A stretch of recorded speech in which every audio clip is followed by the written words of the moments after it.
Ladies and gentlemen, boys and girls, children of all ages, on behalf of your Denver-based podcast crew, we appreciate you joining us for the friendly vibes. Coming to you live from TSS Hilltop, I am joined by an illustrious man of the meats himself. A local legend, if I do say so myself, and someone I'm nervous to taste my smoked chicken later. It's Chef Pat of Cookin Meat with Chef Pat. Hello. Did I get it right? Did I get all that right? That's it, dude. Cookin Meat with Chef Pat. Yeah, that's the show. Hell yeah, dude. It's like the most anxiety I have with doing this show. It's not the, cold messaging. It's the introduction. It's the first 15 seconds of the show. That's so funny, dude. I will fuck it up 3 out of 4 times, so take this. this. Hell yeah, dude. Hell yeah.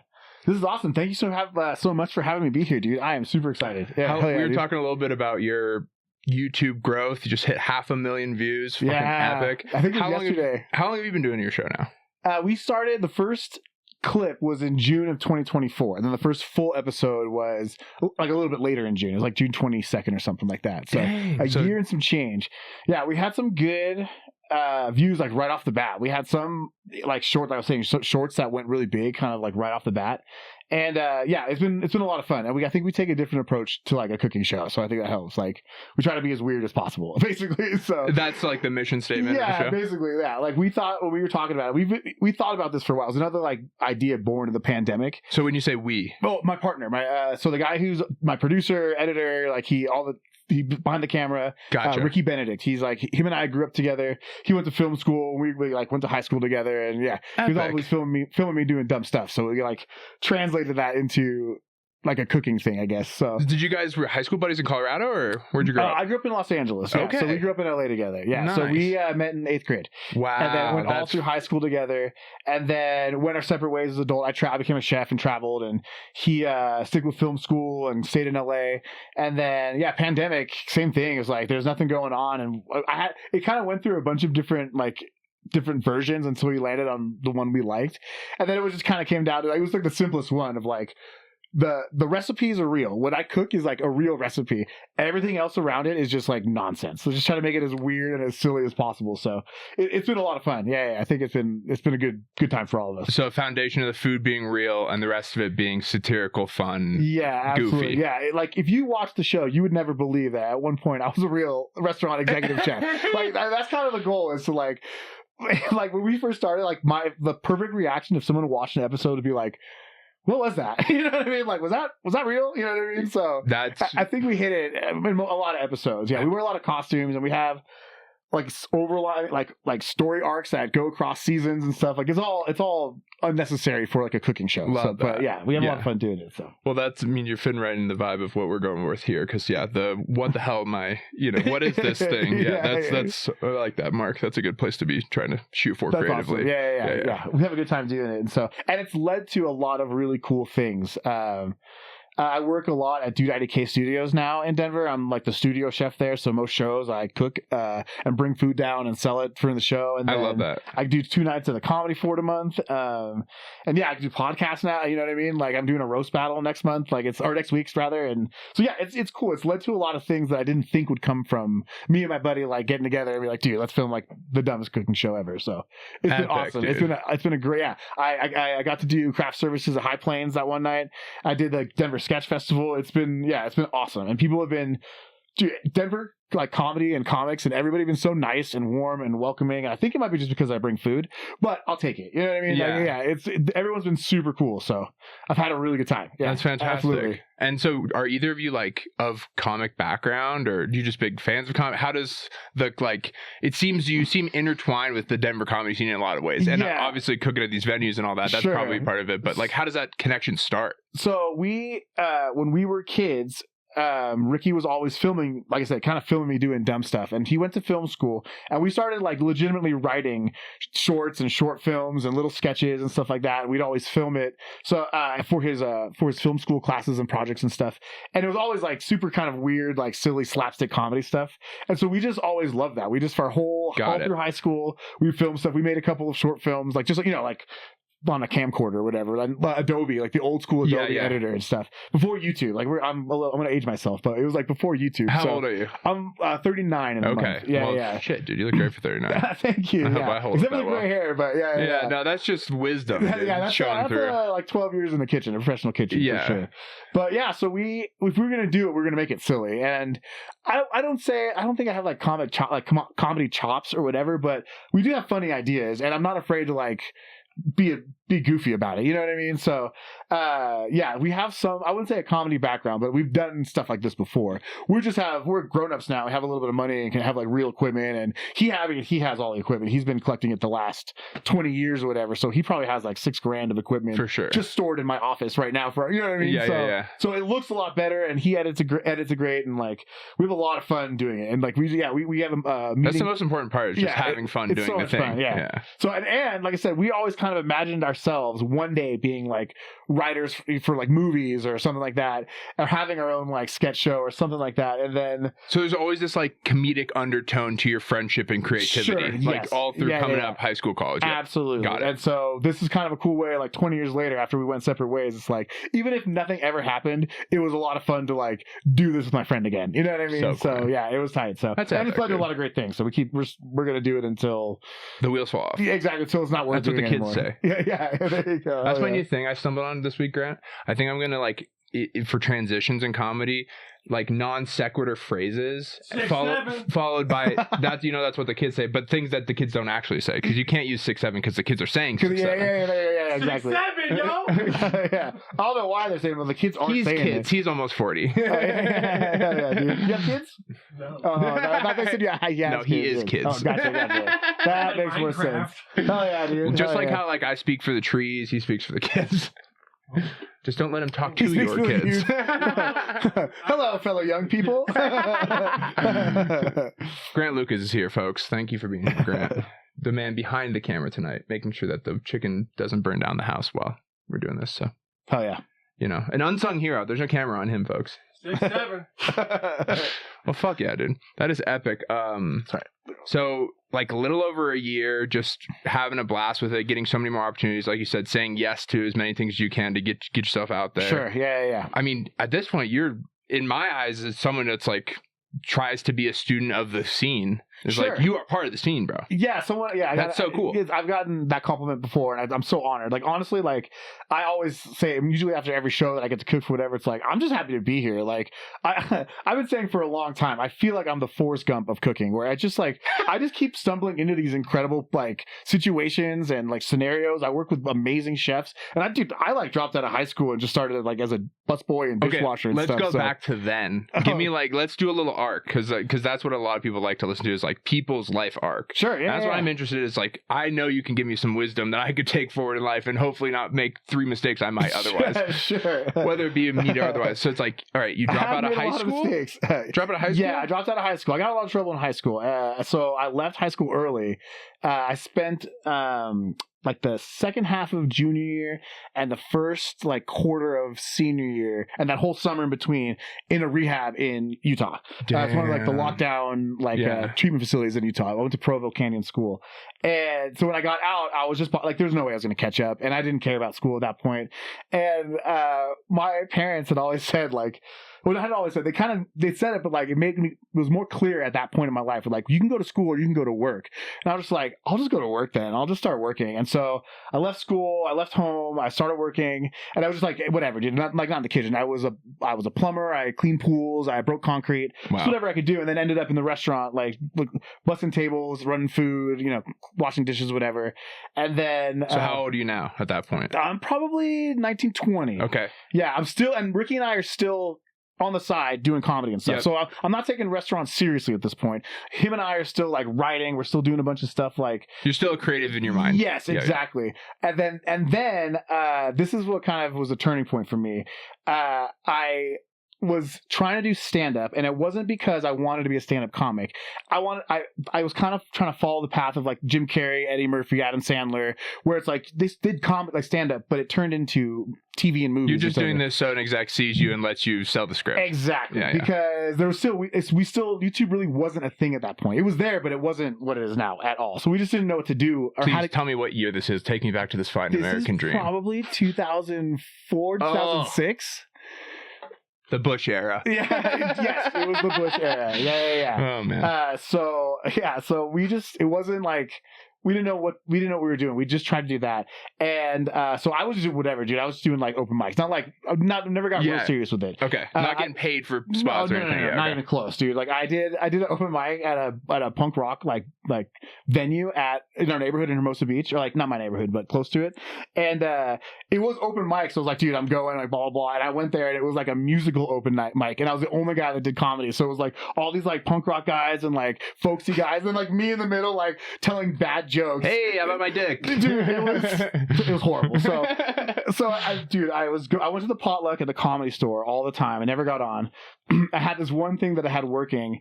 I went on and I did okay. Like it was really bad, and then I made fun of the comics before me, did my little bit, and they were like, dude, that was pretty good. Like, you should come back. And I was like, fuck, dude, like, I'm going to make it. And the next week, I went back and they put me on first. And I kind of thought, like, I'll just make fun of whoever's in front of me again. And I didn't really have much prepared. And it was the worst 2 minutes of my life. Like, I had, like, never really done bad, but I'd never really done good. And I went from doing pretty good to, like, bomb. Like, full bomb. Dude, it was horrible. Crickets. And I was first. And I got off stage. I went straight to my car. And I drove home. And I've never done stand-up comedy again. Whoa. And I remember, like, dude, I'll never be successful at this. Like, I have to like find a way to make money because I was living on my own. So then I was like, I'll just like focus on restaurants. And then I got into the kitchen. I got into kitchen culture, and I ended up moving. You're like, oh, this is comedy here. And I was getting paid, and it was like, dude, like, all right, I'll just kind of do this. And so that's kind of when Ricky and I stopped doing stuff, and I ended up moving to Puerto Rico and traveling around. Yeah. Okay, let's go there. Take me to Puerto Rico. How old are you then? I'm 24 when I got to Puerto Rico. Okay. I've been cooking seriously, I think, for about 2 years. Okay. And so like for someone that's lay, say someone's listening, they've never worked in a restaurant. So you get that entry level job as a busboy, whatever. And then how do you like climbing your way up? How are you progressing over those 2 years? Yeah. So from like 19 to 22, there was times where you just, I mean, if anyone's ever worked in a restaurant, they know that people call out all the time. Like someone's always down a cook or a waiter or whatever. And I would just needed money. So I was like, I'll do it, like whatever. So there's a lot of times where I get pulled to like prep cook where you're just chopping vegetables or whatever. And then being back there, being amongst kitchen people and all stuff, it really was comfortable. People. That's the name of the episode, folks. Yeah, honestly, we're their own breed, and I fit in. It was like the culture of it was perfect for me. Yep. It's all misfits. It's all dropouts. It's all people that probably had comedy in some undercurrent of their life to get through the shit. Yeah, absolutely. Yeah. So it just fit, and then I started picking up more shifts, and then I started learning more, and I started working under a chef named his name was Dan Com. He's got a crazy story too. He's like this Vietnamese refugee that was adopted by this dude in Hawaii, raised in Hawaii, and then like became this great Hawaiian chef. Wow. Yeah, dude. Like, and so I worked under him first, became a line cook, worked my way up, became like a first cook, and then I went started. That's the cook that gets in the kitchen and goes first. Yeah, exactly. Yeah. You're the first one to get in trouble when things go wrong. Oh, okay. It's like just under a sous chef. So like you're kind of in charge of like the line, but you're not in charge of like an overall like the kitchen. You're just in charge of like an area of the kitchen. So it's very delegated in the kitchen. There's like a hierarchy that's very specific. So I moved back in with my mom at 22, 23. And she let me save up money. And what I would do is I would like travel someplace where they had like something like food that I wanted to learn. And I would talk to some chefs. I'd email some people and be like, yo, I'll come and work for free if you teach me some stuff. So I did that in a few places, and that's how I got to Puerto Rico. The timeout. Yeah. So far, all I've heard from you is my hard work and no, like literally like your attitude and your hard work applied through time presented you some stuff. Like, yeah, it's like crazy. I realized it's like almost like there's a formula to this. I realized kids these days. Young that I was like, on paper, I got nothing. I'm a high school dropout. I got my GED at 19, but like, that doesn't really. The value of you realizing that at that stage, that's the priceless thing, thing, it really became like, well, fuck. If I have to like survive, if I have to live and have a real life, like it's like, well, if I'm a dishwasher, I'm going to be like the best dishwasher I could be, or the best busboy, or whatever. And so it kind of grew from there. So then anyway, so I went to Puerto Rico and I trained in this. So in Puerto Rico, there's a town in the mountains called Wavate, and it's just one road that goes up this big hill. Give me Wavate. Yeah, and on either side of the road, it's Lechoneras, which is just like a restaurant that's dedicated to roasting whole pigs, Lechon. Oh yeah, and so it's just a mountain town dedicated to the Puerto Rico's Pork Highway. There you go. Ooh. So brother. So there's a restaurant. I don't know if it's still there. I mean, this is 15 years ago now. Yeah, dude, 50. Dang, I am old. But it's called El Mojito's Lechonera. Okay. And I trained there. There was a girl that I was dating who was from Guatemalan descent. I didn't speak Spanish at the time, so she came with me. Wait. How did you start dating someone who... she spoke English. Yeah, she was of Guatemalan descent. Sorry. It was her parents from Guatemala. She just spoke Spanish, and we were kind of dating at the time. So I was like, dude, come with me. Hell yeah. Help me translate. And so I ended up, I learned how to do that in Puerto Rico for a few days. And then I had a couple of days, traveled around the island, and I was like 23 at that point. And I remember calling my mom and being like, I'm not coming home. Like, there's no way I'm coming home. Like, I'm supposed to be here. Like, I gotta be here. So she ended up convincing me to come home and like get a plan together. And so 6 months later, I bought a one-way ticket, and I just turned 24. Yeah, so I turned 24 in January. I moved there in like March. Whoa. Yeah. Sorry, August. So I was like 24 and a half. And so I got there with no just plan. a bag? Just, a suitcase, my knives, it's like some money I saved, you know what I mean? Yeah. My mom let me move back in, so I saved a bunch of money living with her, working and stuff. So, did you have connections from your time down there that you were I had like... a few. Okay. I had a job interview lined up on the south side of the island, but I got there, they had, like, the chef didn't wait for me to get there. He had hired somebody. So when I got there, I was like, oh, fuck, like, what am I going to do? So I drove back to the north of the island, the main city, San Juan, just started looking for jobs, like knocking on doors and stuff. And then I ended up getting hired as a sous chef for a new restaurant that was opening in like the strip of like San Juan, like on Avenida Ashford. So that's what started it. So I got hired as a sous chef, worked there for about 4 months. They fired the executive chef and promoted me. Hell yeah. Because she was a great lady, she was a great chef, but she wasn't really... Like, I was there all the time. I had nothing to do. And all I wanted to do was, like, be a chef. So I was there literally, like, from 2 hours before open till, like, 2 hours after close. Just doing whatever I could do. And so the owner was like, yeah, you're always there and I never see her. So you got it, kid. And so then, so 24, I was promoted to executive chef. And then, had a restaurant. I ran that restaurant. It was already in pretty bad shape by the time I took over. Yeah. And the chef, she ran up the food cost. It was a very high food cost. So anyways, then... bitches be spending. Dude, she would... I don't want to talk... I'm not going to say anything bad about anybody. She's a great lady. No, I'm trying to make jokes. Sorry. No, I could. I won't lead you down my dark path. No. I don't want to... Yeah, but she's great. And so... they closed the restaurant down, and then I came up with a business plan, and I opened up a restaurant in that space right afterwards. Whoa. And that was right when that was the thing. It was like right when I was 25. So I turned 25 in January. In February, we opened the restaurant. So I had my first restaurant at 25. Yeah, in Puerto Rico on the strip. I mean, like I said, it's Forrest Gump. I'm just like, I don't know. I didn't go to culinary school. I was just at the right place at the right time with the right people. Right attitude. I'm just like, I'll just keep cooking. You know what I mean? Like, I'll just do it. I don't know. I didn't think about it very much. So I've always kind of said I'm a doer. I'm not really a thinker. I'll just do it. So so then that's kind of like where my career really like took off. Yeah. You know what I mean? So from then on, I've always been an executive chef. I did that. How many years did you run that restaurant? We ran for 2 years, and then I sold it back to the owners of the building, and we kind of opened another restaurant because I was owning it by myself, and I went from 25 to 27 owning that restaurant. Speaking of owning it by yourself, I gotta go own these chicken wings real quick. Yeah, so we're gonna kick it to break with a quick station identification. We'll be right back. This is our singer. You listened to radio before in your life? Radio? The AMs and the FMs? Oh, dude, I love the AM. Yeah, and you're FMs. of that generation. Yeah, absolutely. The golden era. Well, I'm kicking us to break with our signature station identification. You're listening to 91.1. Oh, shit, was that another plane? We'll be right back. We're back. We're live. I rudely interrupted you, like, completely mid-sentence. No, you're good, dude. Yeah. Wings are important. Wings are very important. Oh, yeah. There we go. Yeah, wings are very important. Don't worry about me. The wings are... They come along just good. For sure. I went all out for you. journey to Tony's Meats and Market. Oh, hell That's yeah. when I've dude. got a guess I really want to knock out the wings on. I go to Tony's. Hell yeah. Because their birds, it's like different. Really? Yeah, when I get their chicken, it's like the same price too per pound No that way. you pay. And it's Okay, I have like, to check them out. When I go to shop for meat, I usually go to Edwards in Wheat Ridge. see, that's probably even better. They're a great butcher Okay. shop, and they have like whole sides of beef and whole pigs, so you can literally get like custom cuts. So that's usually where I go for like pigs, and like I do a dish called pernil, which is a Puerto Rican dish, and you need like the whole leg of the pig, like just cut off at the hip all the way down, everything, bone, skin, and all that. So that's the place where I can find stuff like that every time, and weird sausages, random like, dude. I was lucky enough to do craft services for Ismo's special that was filmed at the Boulder Theater. Whoa. And when we asked him what he wanted, he had a specific request. He wanted a spicy sausage without a pork casing. So 90% of sausages are made with pork casings. There's a few beef casings, but it's not as it's very rare to find, because usually beef casings are not as like thin and easy and pliable and easy to use. You know, pig versus a cow. What is the casing made of? Usually the intestine. Okay. Yeah. Usually the lining of the intestine. That's Yeah. why it looks like long and stringy. I figure. I just want to make So sure it wasn't imagine being like stupid. a pig's, which is a usual sausage, versus like a cow's. It's just a little Got it. different.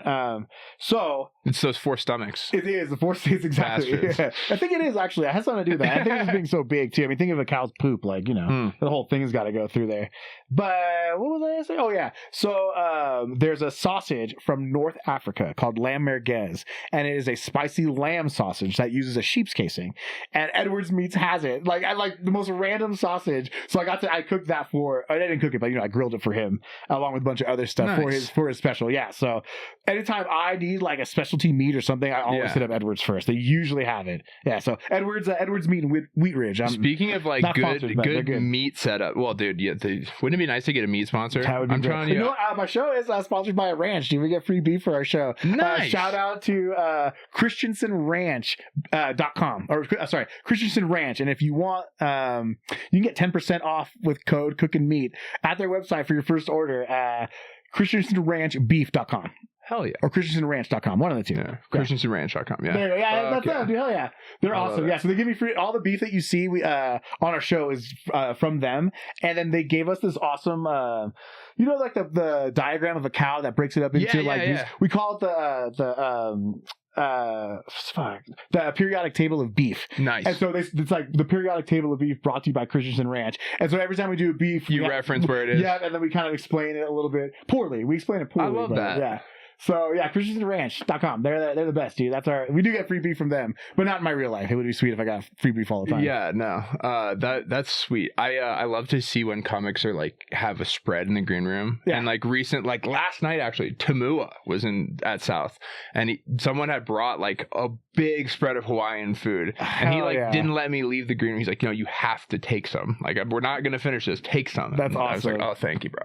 Hell yeah, dude. That's awesome. So if I ever make it, I'm gonna make sure there's spreads for sure. Yeah, dude, it's so important. And like just the attitude and the feeling of like having a good home cooked meal when you're working or when you're doing stuff versus just like grabbing something cheap or fast food or convenience store food. Like, it makes a difference. It really does. And so I feel like I kind of add something to a lot of the shows that I cook and cater for, where it's like everyone's so complimentary anyways, but it's like I feel like they get something out of just having a home cooked meal versus dude, home cooking pizza ordered or whatever. So yeah, there's something to that. Especially for sure. For poor comics, because like a lot of them don't have the wherewithal, or what is the word? Wherewithal? Executive function to like cook. Both great words. Yeah, they don't have the wherewithal to cook a home cooked meal for themselves, or the funds to do it. So or the kitchen to do it. So yeah, absolutely. Yeah, that goes on. Absolutely. So yeah, I feel good doing it. It's a good feeling. Being able to contribute something. So love that. Yeah, absolutely. What is this? No, we don't need this. You're distracting us. Internet Zoomer culture. Christensen Ranch. Go to support them. Yeah, they're awesome. And their beef's amazing. It's Colorado beef. They're just on the plains out there. So their beef's amazing. Maybe I'm going to use your code and get it. Heck yeah, dude. And that's why, for me personally, I usually get a half a cow every year, every spring. And it feeds my family for a whole year. Yeah, it's really good. So Damn. yeah, custom. And then the reason why I started getting in touch with them is because you can pick out every single cut of beef you want out of the half cow, like down to the steak, down to the roast, ground beef. They'll give you burger patties. They'll do like carne asada. They'll do like all kinds of stuff. So they're awesome. Yeah, Christensen Ranch. They're the That's best, sick, dude. I love supporting Colorado businesses. So yeah, they're awesome, and it's like a 4th generation Colorado ranch. Like they've been doing it for a while. So I got to tour the ranch in the spring, and it was awesome. They're so friendly and so cool, and yeah, the cows are awesome. So do they always wear these bright shirts around? No, they wear regular shirts, but the cows are good. The cows are really good. Hell yeah, yeah. So we left off. I think you were in Puerto Rico. You had run the business for 2 years. Yeah. Where did life take you next? So I stayed in Puerto Rico for another year. I got a job in St.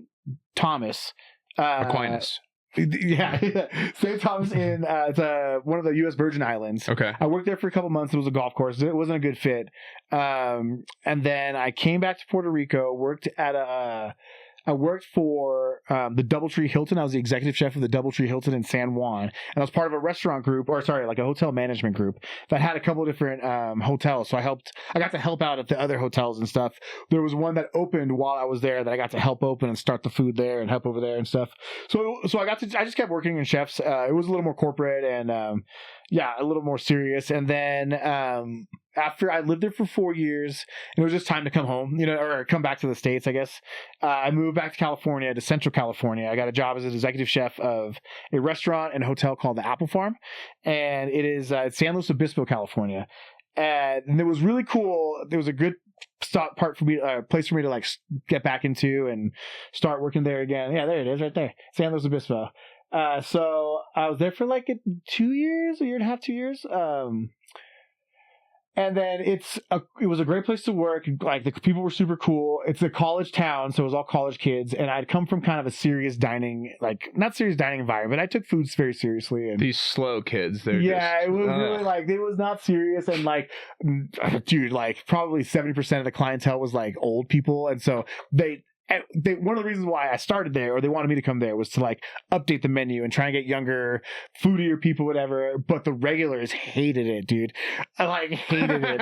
I remember I made this one plate. It was this beautiful fish plate because I used to go to the farmers market because there's farmers markets everywhere out there, and I would do this farmers market special Thursdays, and I'd get like the cash from the accounting department and go there, buy a bunch of stuff, and do all these specials. And there's this beautiful fish special with like broccoli rabe, and like I have a picture of it. I still have it. And like, still think about dude, her. One of the first comment of like on the review, someone reviewed it on like TripAdvisor, and the first comment was like, "We don't like this fancy new cooking or whatever. We want to go back to blah blah blah." And from then on, every special I called it my fried or smothered like policy. And like it was going to be deep fried or smothered in gravy, and then everyone loved it. You know what I mean? But it was just like can't win over the old. Yeah, and I was like, after a year or two, like this is not the food I want to cook. And so I went from there. I moved to Portland, Oregon. And I got a job with a restaurant group called Rose and Thorn, and that's when I opened 2 restaurants inside a casino called the ALNA Casino in Bella, Washington, or Ridgeview, Washington. They're right around that area. It's like 20 minutes north of Vancouver, Washington. So I was there for like 2 years, and that's how I got to Denver. Was that company brought me out to Denver? They moved me out here to open up 2 restaurants for them, and that was about 2018. I got here in March of 2018. Wow. Okay. Yeah. So, damn, dude. Yeah. So I opened up 2 restaurants here in Denver for them on it was kind of a crazy idea. Where are the restaurants? They was on 17th and Market. Okay. If you've been here for a while, it was Justin Timberlake's barbecue restaurant that we took over. We took over that space.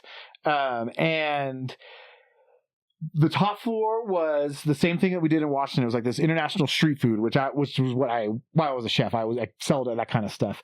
And then the bottom was this really traditional Cuban menued restaurant, like Rum Club. It was like a rum bar with this like lockers for rum. It was supposed to be like this high end like thing, and the menu was super traditional like Cuban food. And it was so many Cubans in Denver. Yeah, exactly. What a great market. So the 2 they were on top of each other. Do people think about things, Grant, before they put money in it, or do they just throw money at stuff? Oh wow, that's the bar what it looked like before we took over. Yeah, so if you look at Rose and Thorn Denver, you'd probably find. There might still be something up. I don't think it made it through the pandemic. I think it closed pandemic times. That's not the reason I'm making fun. It's because you're not part of the same work. Yeah. So golly, The logo was what I saw. Was it in Rhino? No, it was in the ballpark district. Oh no, you 17th or yeah, like right by Union downtown, Station. Yeah. Rose and Thorn? Yeah, Rose and Thorn, Denver. And like, dude, this is so that's the booth right there. You can see him on the left. Yeah, so dude, it was crazy. There was like a Artisan Ice locker where we had it was the owner. Artisan Ice, dude, bro. It was crazy. The owner was very eccentric, and he had all these crazy ideas. This was born of zero interest rates for multiple years. Yes, this was 4 years after zero interest rates had already been. People were just sitting on free money and they didn't know what to do it with. And that's what you do. You open a Cuban ice specialty place. So that's crazy. So yeah, there was a literal like a walk-in cooler freezer that was glass, so you can see into it. And there was an ice monger in there making like artisan ice, dudes. It was crazy. Like he would shape the ice for you? Bro, you want to hear something real crazy? Please. So, that's what the show's about. So I kind of this is just a recent thing that I just found out. So the owner, I told you, was a really eccentric owner. He had this like 200,000 acre, no, probably not, 200 acre ranch in the mountains, like in Evergreen. Oh, wow. He was doing deals in like Dubai, like real estate, like it was all this like weird stuff, dude.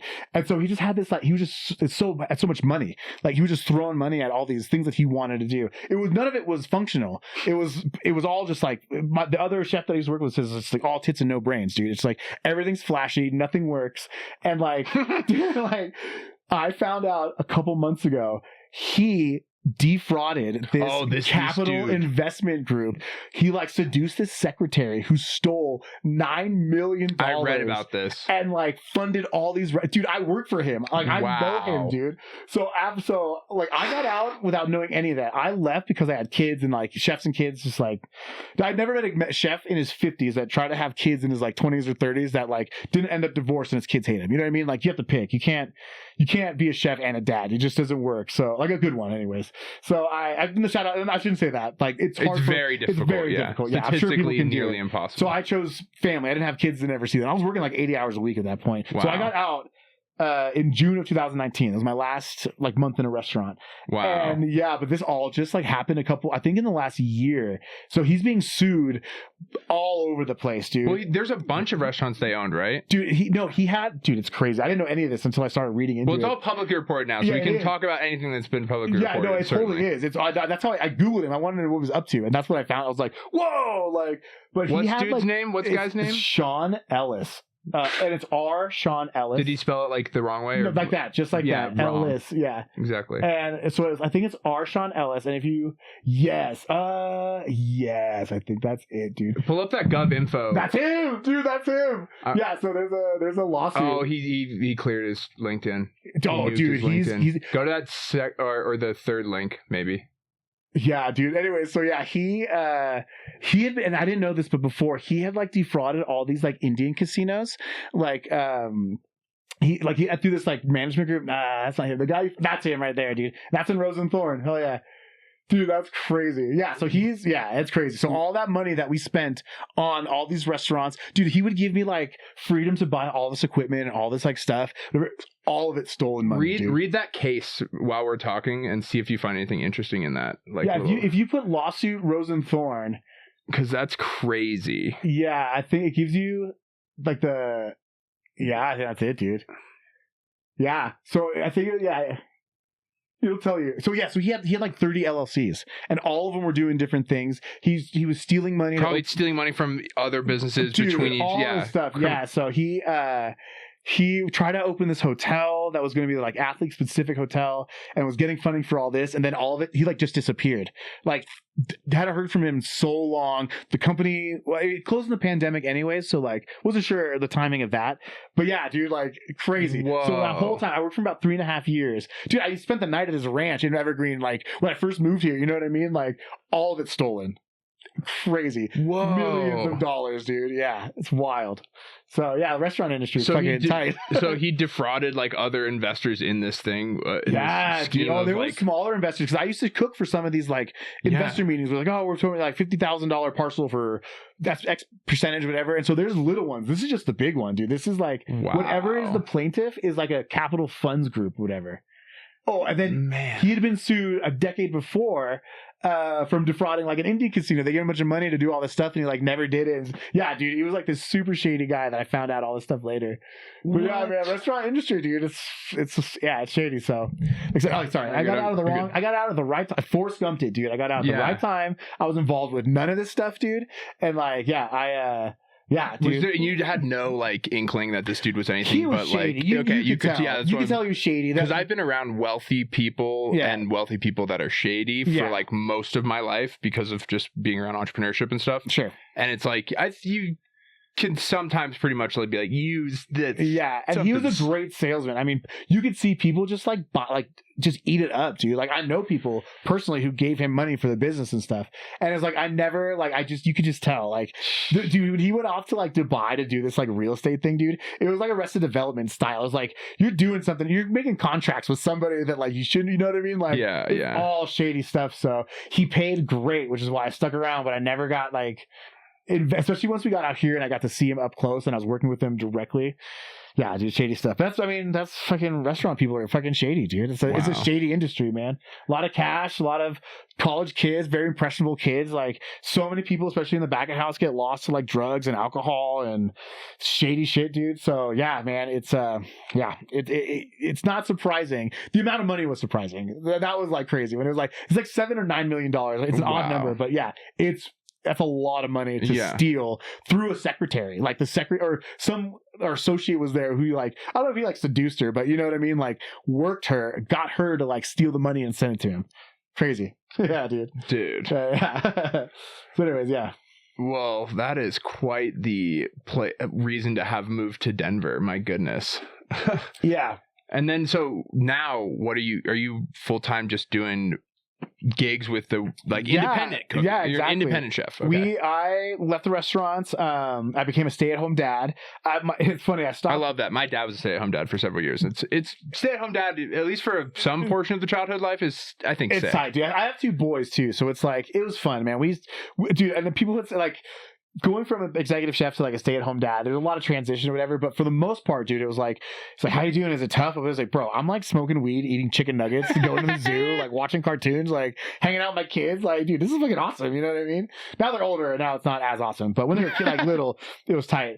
How old are they now? 6 and almost 4. So first grade and preschool. So yeah, they're not with me all the time anymore. And the older one's like, he's like his own kid. 6-year-old boys, like, I think it's the coolest age. I worked with them when I was in high school and college at an athletic club, and like I was on the work with the 6 to 13-year-old boys and could like handle them. Yeah, but I love them because they're just so curious about the world around them and like themselves and like everything. They ask questions you shouldn't ask, which I think the world needs a lot more of. The questions now are cool because they like make sense. You know, 4-year-old or 3-year-old, 4-year-old, they're just asking like, "Daddy, why is that tree there?" And like, I don't know, dude. It got planted there. Like, my boss's kid just turned 6, and today I got to do the most dad joke ever. Yeah. Classic dad joke. He sees some geese flying over. He goes, "Whoa! Why are they're in a V?" And I go, "Do you know why there's like one side of the V is bigger than the other?" And he's like, "No, why?" And there are more geese on that side. Yeah. Classic. So good. Fucking so good. Got hit with that one so many times to be able to bring it back around. It's great. I have like the kitchen version of that. That's what's the kitchen version? The difference between a spatula and a fish spatula. Fish spatulas for fish. Like, that's good. It's nice. Yeah. Every time it's like So I feel you on that one. The dad jokes get me. But yeah, so I was a stay-at-home dad. I had a little vending machine business that I did just to like bring in some cash and get out of the house and stuff. It was like, one day drive around Denver, fill machines, get cash, fill up coins. So, it was fun. And my wife is, she's a board certified cycler. She has a real job and she makes a lot of money, like to cover the whole family enough to where I can do something on the side and then take care of the kids. So I cook all the meals, dude. I clean the house. I clean the kitchen. She does laundry because she hates the way I do laundry, but everything else, that's like my thing.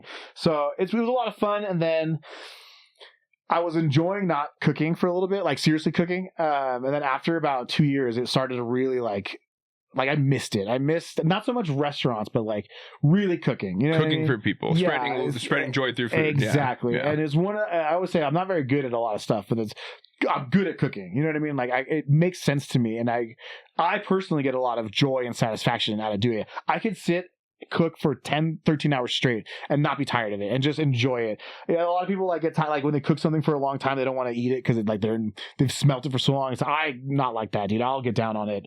But anyway, so I needed that again, and I started doing like private dinners just randomly. I started doing like I have like a big seafood like boiler, like a 90-quart seafood boil thing. So I boil crawfish in the spring. I do fundraisers for like little leagues and stuff like that. Then I started doing stuff in the fall. I kind of like spread just like around. I live in Broomfield, so just around there, like the Westminster Little League. I cook for them sometimes, and then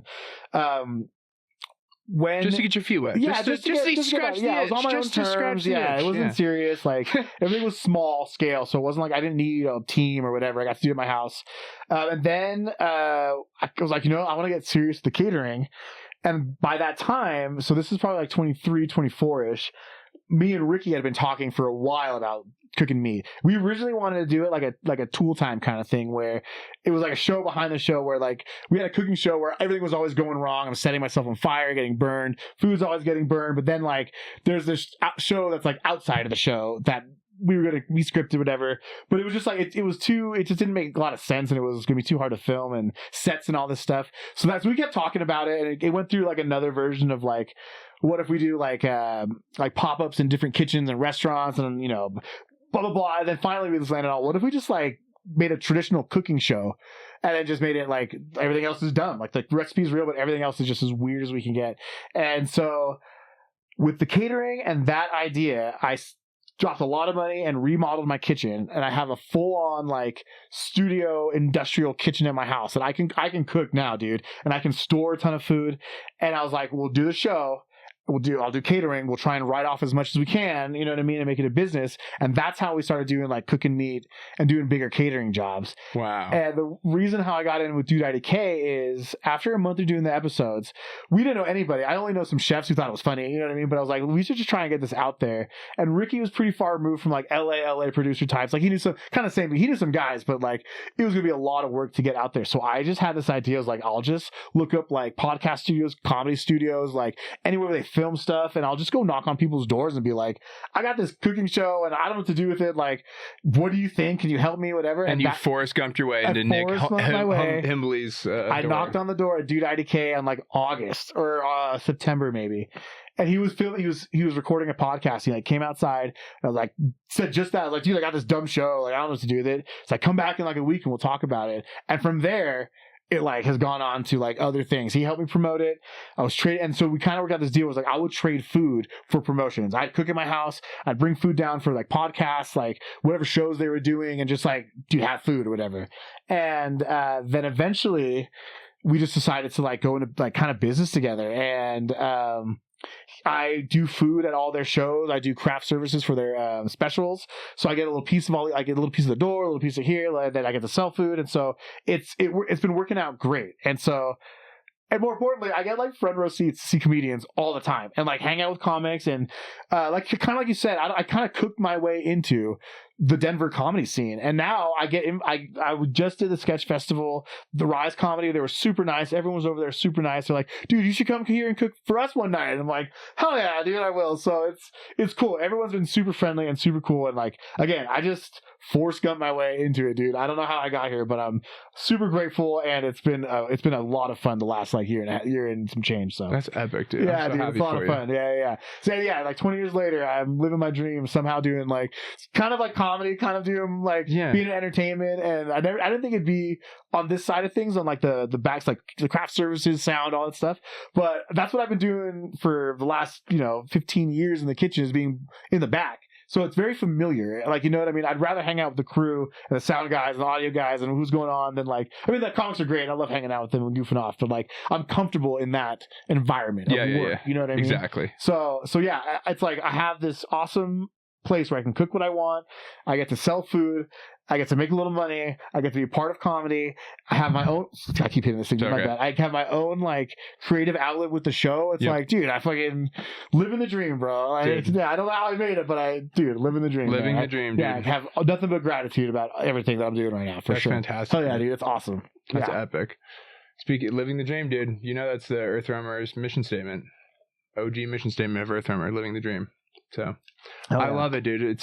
Whenever I see people going for things in life that they love and just lighting, like the way you talk about it, you lighting up about it. It's like, dude, you're right where you need to be. It's awesome. Yeah, it's epic. Like I feel really very grateful, and that's, I mean, if you're talking about giving advice out, that's one thing. Is like, no one's gonna, like, at least in my experience, no one's gonna give you it. You know what I mean? You're gonna get help. You're going to get support, but like if you want something, you just got to go do it. You know what I mean? Like, don't think about it. Take a little bit of a risk, bet on yourself, and just fucking go for it. And if you crash and burn, like, I'm lucky enough to where I have a great support system between family and friends, whatever.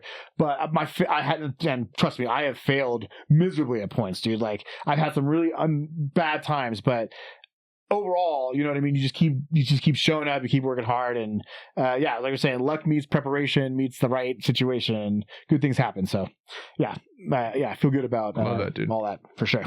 Well, how did you meet your wife? Tinder, dude. Really? I love dude. that. So I dated a girl the second half that I lived in Puerto Rico.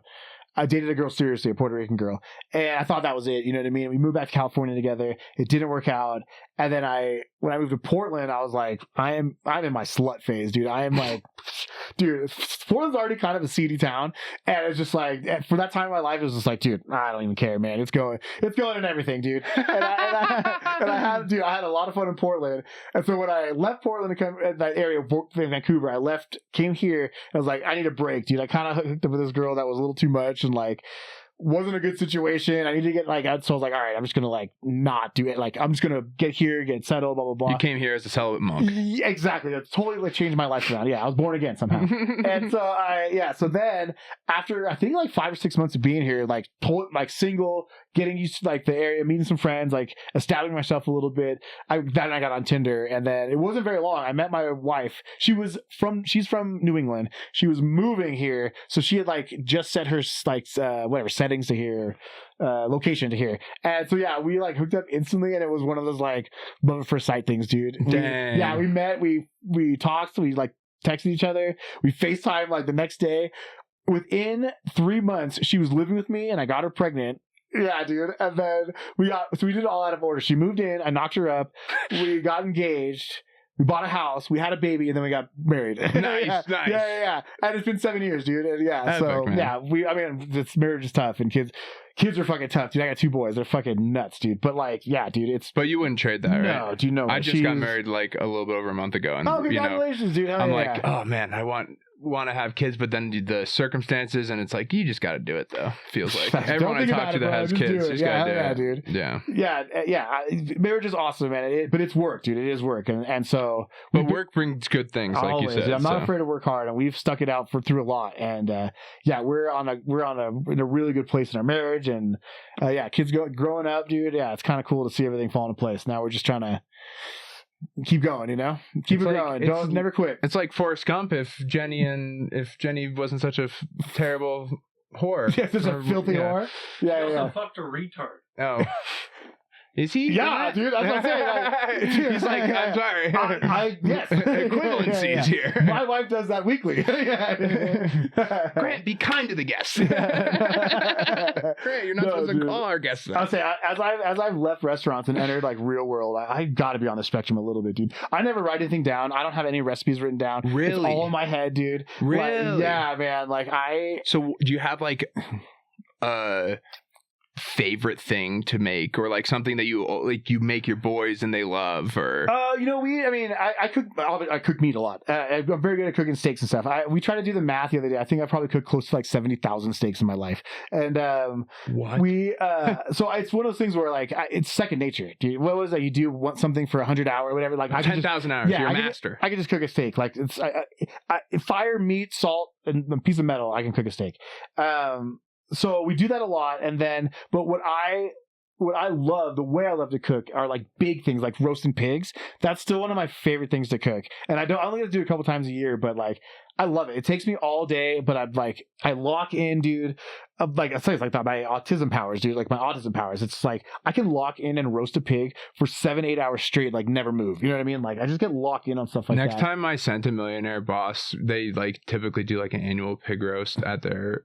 And if I get the chance to put your name for it, I'm gonna strongly be like, "This is your new pig roaster." Make him roast the pig. I do a Puerto Rican style lechon. That's how I learned it. Yeah, so if you're looking so lechon is probably the most famous in Tell me a little bit about this style. So I saw the wrappings. Is that part of it? It depends. So lechon is done in almost every country where Spain conquered or whatever, or colonized. One dub. Yeah, exactly, dude. Everywhere Spain was too awesome. Yeah, to stay in they the same ass spot. and took names. Hell yeah. Oh no. Sorry. No, you're good. So every country where Spain went, they do lechon. There's a version of it. Sorry. No, you're good. Every country where Spain went, there's a version of lechon. The Filipino lechon is one of the most famous, but they do the Dominican Republic, South America, Mexico, Puerto Rico. It's kind of famous because it's that one town that makes it famous, and it's just whole roasted pig. So the way I learned in Puerto Rico is the season that you rub is pretty simple. It's salt, pepper, and dried oregano, and that's pretty much it. It's kind of done specifically where you don't score the skin, but you cut into the skin and make these big pockets inside of it. So you season the inside of the pig between the skin and the meat without like scoring it. Oh God, I keep doing that. Nice. So without like scoring it. So it's like it doesn't get cut open. You're like doing surgery on the pig. Pretty much. Then you do it all over and then you tie it up and wrap it. And then it's what gives it that like orange glow or whatever. Yeah. That's like the bark. As it cooks, the skin, that's the chicharron. As it cooks, once it starts to kind of crisp up a little bit, I start to baste it in coconut water. Oh. And the coconut water has a little bit of natural sugar, has some sweetness, and it helps crisp up the skin and give it. So you see those like brown streaks, like the pig that's on the bottom, the brown streaks that are running down. That's like the coconut water that's being basted as it runs down it. It gives it that dark red color. To the left of that one. Yeah, right there. Yeah, see those like streaks? Yeah, that's coconut water has been basted. So wow, okay. Yeah. So it's all kind of the same principle, but I love cooking like that. I love doing big crawfish boils. I got to train in Louisiana for 2 weeks with a chef named Stanley Everidge. He was a top 20 chefs of Louisiana in 2012. I got to train with him for a couple of weeks, and he was awesome. He just taught me Cajun food and all this stuff. But yeah, so big kind of rustic style cooking like that. Something big, something's for the family. Town square cooking. Big, like dude, doing like that. Yeah, for like, you need like 10 people or at least to eat something like that. Like that's how I like to cook right now. And for a while, it's just something about it. It's a lot more fun than little dots on plates and fine things. And nothing wrong with that. I did that for a long time. But this kind of like, it doesn't even have to be pretty, dude. You know what I mean? Just big piles of meat. It's been a lot of, that's what I like to do. So I like the gathering aspect of it. You know what I mean? Like everyone gathered around. It's a big feast. There's music or whatever. Everyone's drinking and smoking and hanging out. It's just like, it's a good. There's a social human side of it that fills your soul that you don't get from little dots on a plate. Exactly. Yeah. The thing that I used to preach to all my cooks is that like, we are like, of course we're here for where there's art, there's precision, there's pride, there's like all this kind of stuff that goes into a plate. But at the end of the day, we're feeding people. That's what we're doing. And I always try to remind myself, or not anymore because I don't work in restaurants, but my cooks and all that, like we are a part of so many stories that people like I couldn't even count how many first dates I've probably cooked for. Valentine's, dude, every holiday I've worked. Like the last Mother's Day for someone's family, I've probably cooked for that. I've cooked for wakes, I've cooked for weddings, I've cooked for, last dates. There's so many like stories like that. Do you have a favorite story behind a meal? Well, those ones you don't know about. I mean, do you know about anyone? Do you have like a weird one that you somehow came to your knowledge about a meal that you gave someone? The one that always sticks out is I did cook for a wake, and they really said that the food made a difference, and I was stoked about that. There's been a lot of staff ones because like hotels, especially when you work in hotels, they have. Every holiday they have like a buffet for something. Even like Father's Day, and Father's Day is not really like if you're nobody dad, celebrates. Dude, no dad wants to go out to a buffet at a hotel for Father's Day. Like I don't, you know what I mean? Like I do not want that as a Father's Day present. So that's empty. But you have to cook the food. You have to do blah blah blah. So those turn into like staff things. You know what I mean? And those moments are really cool. Okay. And then I used to go to the staff parties, and I used to party pretty hard. I mean, I was always a pretty hard partier. So. There's one staff party that was a Christmas staff party at the DoubleTree, and I had all these cooks. There was like 4 cooks. So and it was like open bar, which is a terrible idea for a bunch of like kitchen folks. And I brought out 5 shots of tequila, like one for all of them, and I lined them up. And before they could grab them, I just took him one by one and slammed him. And I got really obviously I got lit up. That the thing, I got in trouble. I ended up getting. I think I told my like food and beverage director to like fuck himself or something like that. I got in trouble with that one, but like nice. Yeah, things like that, dude. Like whatever, dude. They're gonna fire me. My gosh, dude. Well, shoot, we're about ready to pull these wings. Hell yeah, dude. I'm stoked. Been trying to find dude. creative ways to get new stuff to people and, monetize and keep, I'm all self-funded independent show here. Yeah. Through my hard work, like you said, good attitude and whatnot. But if you do out there want to support the show, we do have Patreon, and you can hear us and watch us eat these beautiful chicken wings over there at patreon.com/InTALLerable. So with that much more said, we're going to go eat. So feel free to join us. We'll be right back. We're back. We're live. It's the After Hours show, and our bellies are full of chicken. So good. It's time for a wing review, Chef Pat. The moment we've all been waiting for. My nerves are on peak. No, dude, those were fantastic. Those were really good. The smoke was great. The seasoning was great. So it depends. With smoked wings, I usually am not like a sauce guy because I just want to taste the smoke. You know what I mean? Maybe a little bit of buffalo on the side, but like dry rub smoked wings are perfect. And yeah, those are fantastic, dude. I can get down on wings like that all day. So if we're doing that like an out of 10? Sure. Dude, I'll give it like a 9.1 out of 10. That's a very respectable score. Yeah, absolutely. Probably a little too inflated. Probably being a little too kind. No, dude. But honestly, thank you. Yeah, honestly. Cheers. It felt great to be able to break some wings with you. With the legend. A lot of people, when they smoke stuff, they don't season it all the way because they're depending on the smoke. You know what I mean? So I've kind of, with these, I don't know if you have any tips, but I try to keep a little moisture on the wing when I'm getting the rub on so that I can get a little extra rub and let it sit. Yep. Because, at least with these ones, they're thick. So you do have some element on those drums of like, you're not going to get it in. Exactly. Kind of the same concept with the tricep, the tricep too. And that smoke really adds to that. You know what I mean? Like, I think sometimes when you really season something and then you drop it in a fryer and all that seasoning kind of like falls off or whatever, it doesn't work right for fried wings. Fried wings are real good if you season them after. So when I do fried wings, I usually cook them in like the oven, and one step before, I'll just have them marinate in like a brine, like water, salt, maybe some onion, some like aromatics and stuff, some vinegar, and then when I take them out, pat them dry, I'll just cook them in the oven. So cook them like 75% of the way through, so they're still like soft and white, you know what I mean, like they don't look good, and then you drop them in the fryer and they really crisp up really well, and then when you take them out, that's when you season them a little bit, add a little sauce or whatever, so you're not really seasoning that direct wing and then throw it in the fryer because it just kind of dissipates, so seasoning on smoked wings I love because you get to taste the seasonings that are cooked into it. You know what I mean? It's not like a sprinkle on afterwards. It's cooked into the flavor. So no, those are fantastic, dude. I would pay like $19-$20 for like you know what I mean? Like 10 of those out of fucking. As an industry man, proving my business model actually is a thing. Absolutely, dude. No, I used to fantasize we were living closer to DU's campus, and I was like driving home from comedy work super late at night after these, Friday work, 7 a.m. I'm off at 1 a.m. driving home, seeing all these people lined up at the bars. I'm like, shit, if I had like not just worked and I had smoked chicken ready and I just pulled up in my truck, I could 3 wings for $5 or 2 wings for absolutely. Yeah. So it's another thing. So jumping way back. I know you can't just do that. Let me also. I can add that caveat since this is. Well, no, there are laws and things. I started looking into it. I'm like, oh, this is a bigger pain in the ass than it's worth.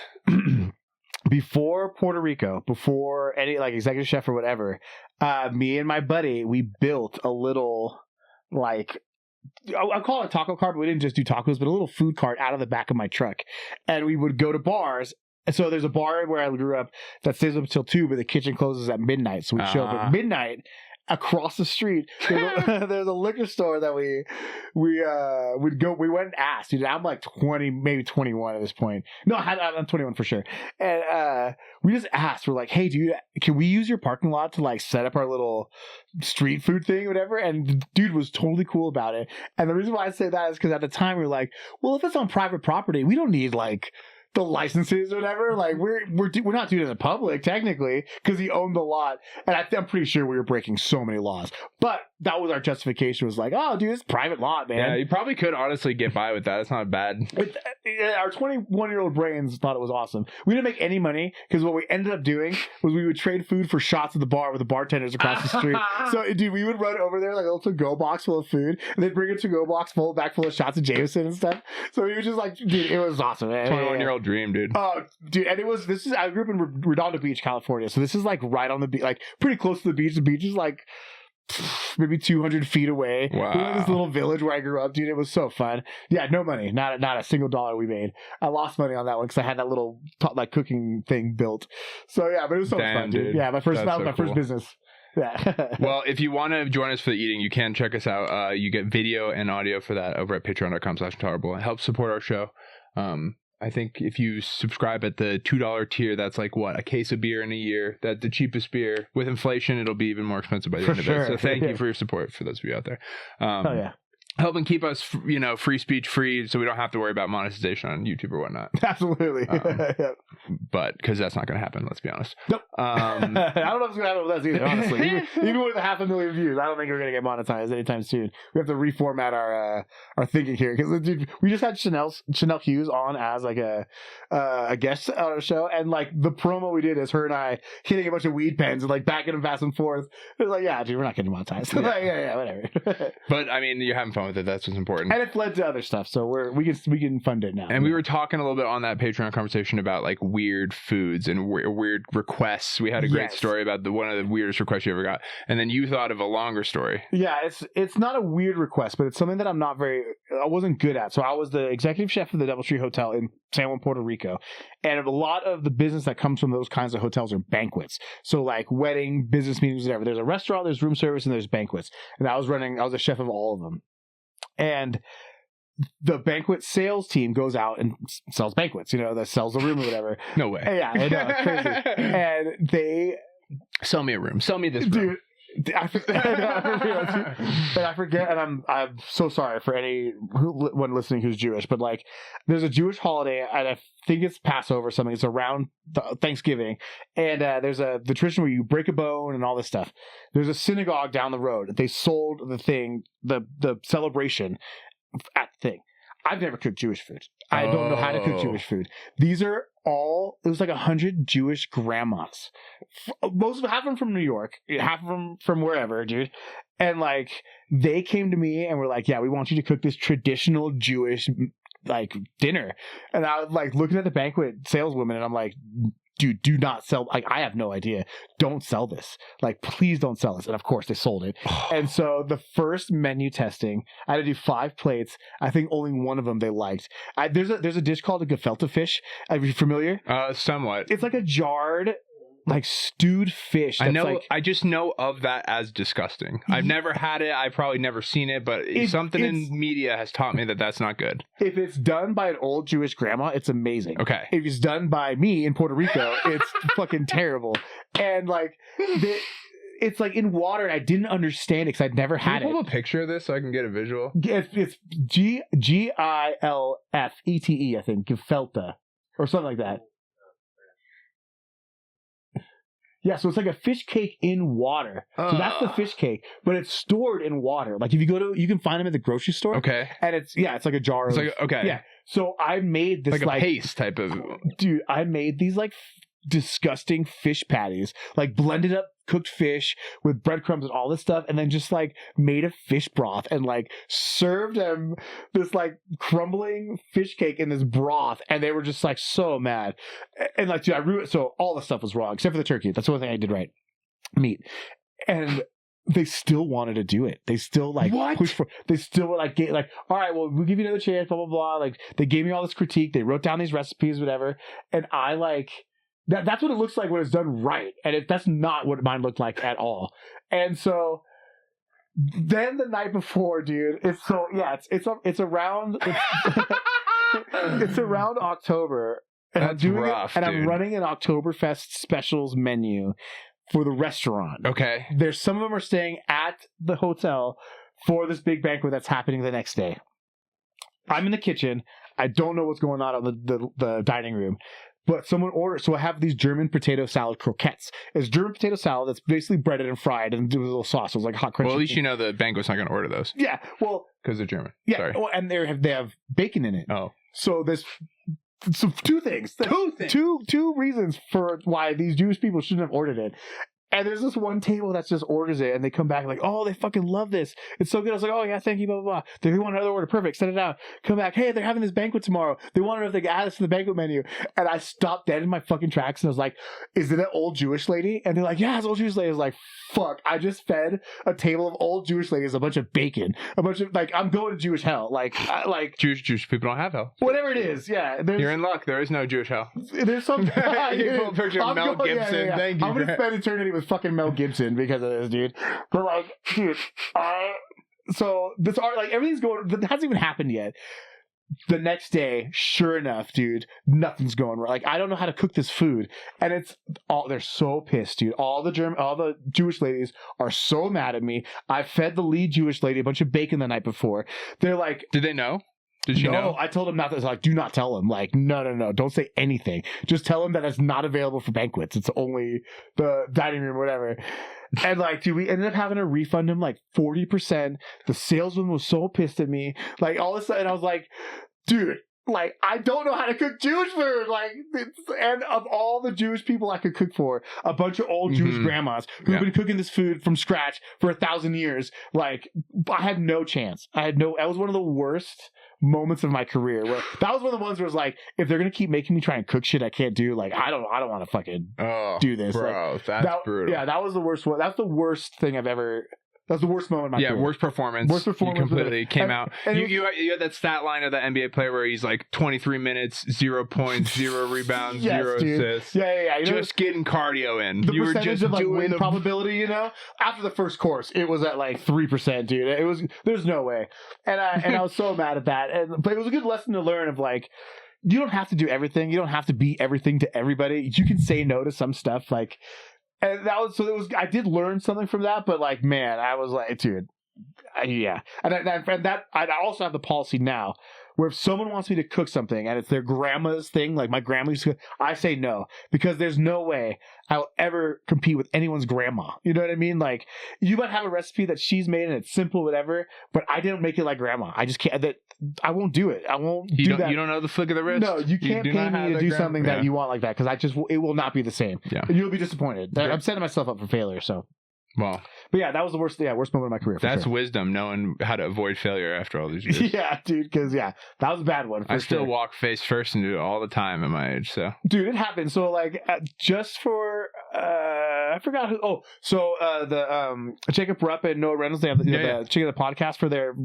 I think it was their 200 chicken and the nuggets. They did 200. Yeah. So it was a live one. They asked me to make chicken wings for them, and it was a lot of pressure. Yeah, and I was doing grilled wings, and I seasoned. Dude, I got a batch, and remember I was telling you about the ratios, like the parts. What you shouldn't do if you're doing a lot, if you're making your own rub or you're doing a lot of seasonings, is just layer it. So sprinkle your salt, then sprinkle your cayenne, and then sprinkle your thing, because you're not really blending the flavors. You gotta do it beforehand altogether. Layers, yeah, right? Okay, yeah. It's not the right way to do it. You can do it, but it's not the right way to do it. And I was in a rush, and I was cooking for a bunch of other events, and so instead of doing what I should have done, is do that beforehand and kind of toss them in the seasoning, I just put everything in a big bowl and I just start like dumping seasonings in and then try to mix it up, and then I cooked it and I took a bite of one after I caught it. It was like so salty, like way too salty, way over seasoned. There's no saving it.